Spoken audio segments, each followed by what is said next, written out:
Welcome back to the news at 10. In order to achieve its vision of becoming the best-performing container terminal on the continent, the West Africa Container Terminal has launched 2 new mobile harbour cranes worth $10 million for the discharge of cargoes. The launch of the mobile harbour cranes, which is coming on the heels of 10 new specialised terminal trucks and 2 reach stackers, is expected to increase the turnaround time of vessels at the terminal.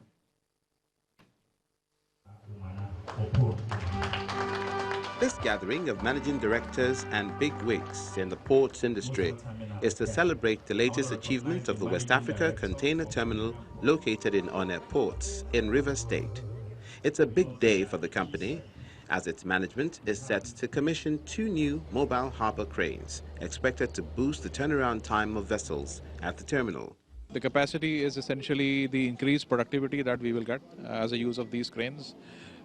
We will be able to complete the vessels much earlier. The port stay of the vessel would reduce.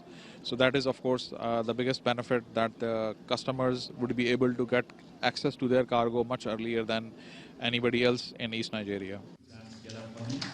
For the Executive Secretary of the Nigerian Shippers Council, the new cranes will aid efficiency. Commissioning of these mobile and harbour cranes is no doubt significant because that goes to efficiency. The dwell time of cargo is not even in the regional standards, and we want it to be world standard. Thank you. Let's put your hands together. The cranes, worth about $10 million, are for the discharge of cargo at the terminal. The Managing Director, Oil and Gas Free Zone Authority, lauds the West Africa Container Terminal for making the nation meet some of the objectives of establishing the free zone.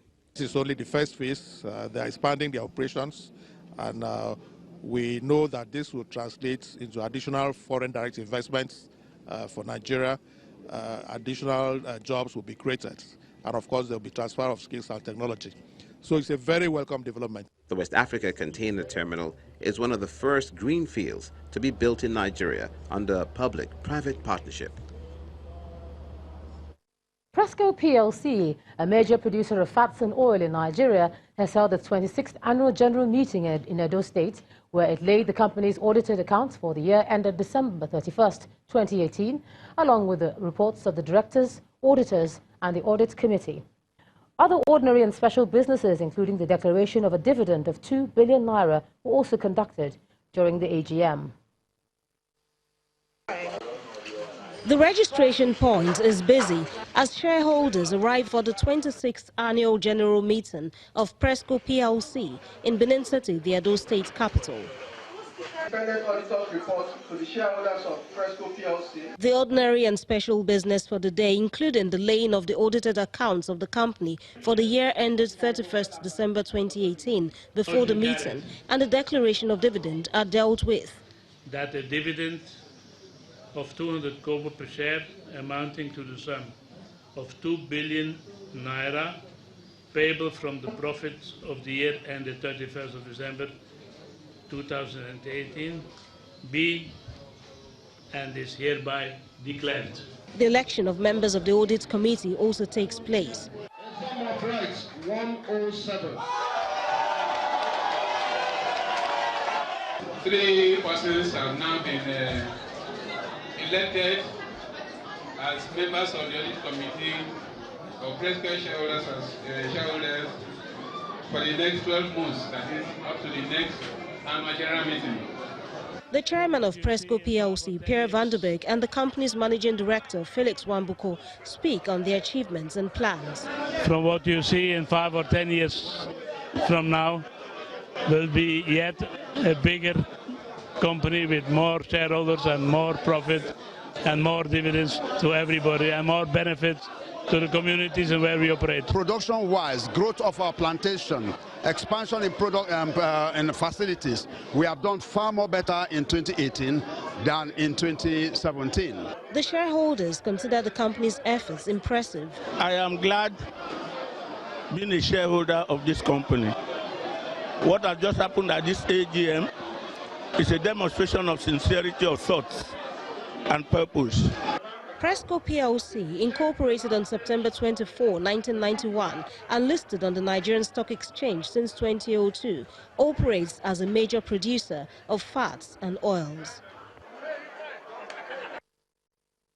Now, the body of late Precious Awolabi has been interred at the Wusasa Cemetery in Zaria, Kaduna State, and that was after a short church service conducted at the cemetery by the Christ Apostolic Church in Zaria. Relatives, friends and colleagues from Channels Television and the National Youth Service Corps were present to pay their last respects to a man they described as hardworking and patriotic. Precious Awolabi was hit by a stray bullet during the Shiite police clash in Abuja on Monday, July the 22nd. The mood is sober. These corps members would not have loved to do this, but they have to in honor of one of them, Precious Awolabi, who passed. Precious's final journey home begins from here at the Ahmadu Bello University Teaching Hospital, Zaria, Kaduna State. Although a silent procession, the silence is loud enough to usher Precious home.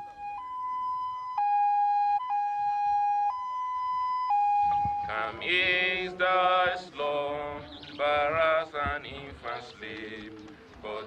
Siblings, other family members, former colleagues at the National Youth Service Corps and Channels Television show their last respects. Good night, good night, good night. Precious was hardworking and patriotic to his duty. He answered the clarion call to serve his father's land and made tremendous impact right from the orientation camp to his place of primary assignment. He comes forth like a flower and withers. He's a tense atmosphere, and some just find enough strength to go through the phase. The preacher finds words to lift the mourners. But we here, we are crying, we are weeping, we are doing this, we are doing that. Because we cannot see him again. Because we cannot see him again. But one day is coming that people that walk like him will see him. Next to earth, ashes to ashes, dust to dust. The dust to dust is the final rite as Precious returns to his maker.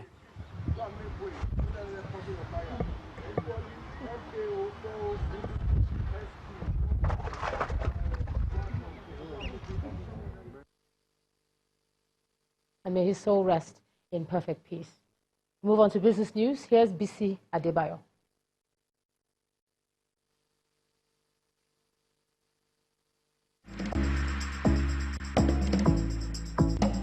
You First. First Bank.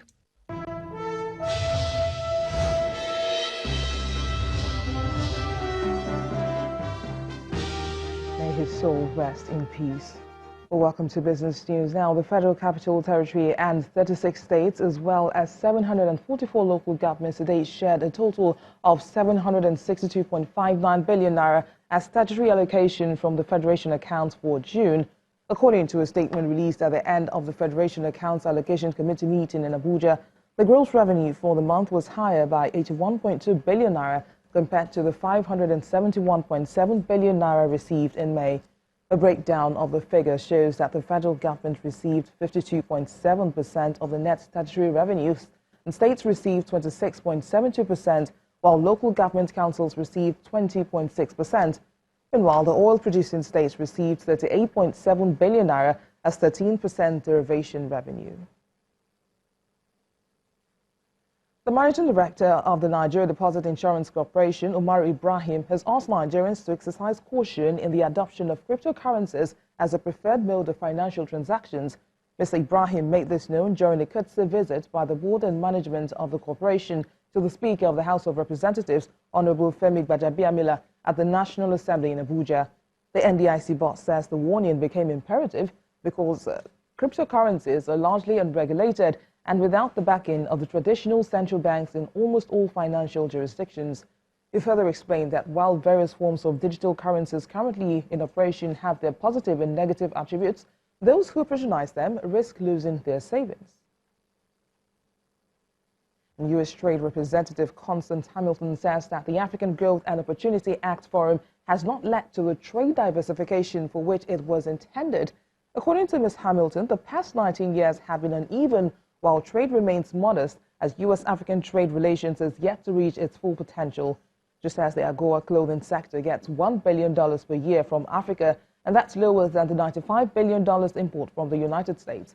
The AGOA Forum, which is scheduled to expire in 2025, seeks to establish trade agreements with African countries as its trading partners.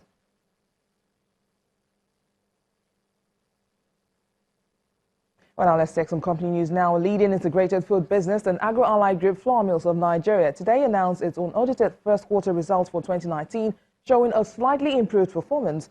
According to the financial statement sent to the Nigerian Stock Exchange, the group revenue grew by 1.29% to 134.74 billion naira, while gross profit dropped by 4.6% to 16.47 billion naira. On the other hand, the company's pre-tax profit jumped by 5.54% to 5.5 billion naira, and after-tax profit surged by 16.11% to 4.23 billion naira, while its earnings per share increased by 14.44% compared to the same period in 2018. And we head now to the domestic stock market, which extended its bearish performance for a third session, with the all-share index down 0.35% as total volume of shares transaction increases by 127.6%. Let's get the details from Teniola Shibowale.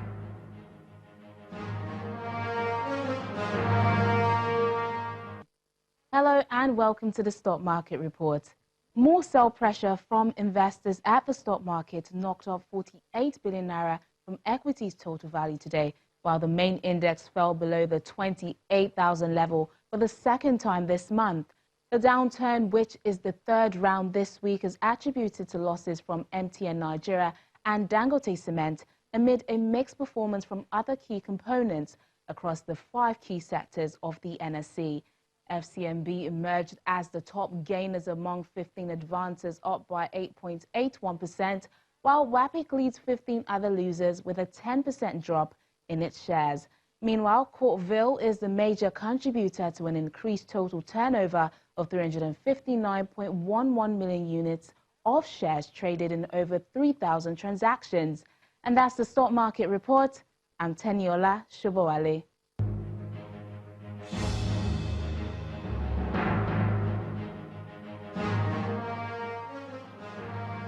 Thanks, Tenny. And meanwhile, U.S. stock markets closed Thursday's trading session over an hour ago broadly negative on concerns that the Federal Reserve will not be as dovish as expected in its monetary policy announcement next week. But let's see how other markets ended the day.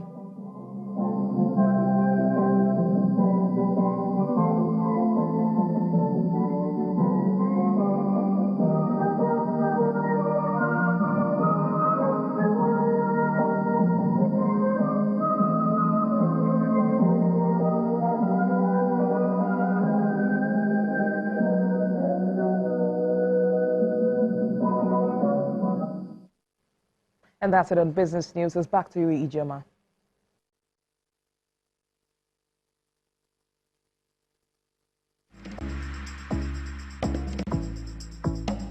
You First. First Bank. Thanks a lot, Bissy. Still ahead on the news at 10, about 150 people feared drowned in a shipwreck off the coast of Libya. And coming from our London bureau is around the world in 5.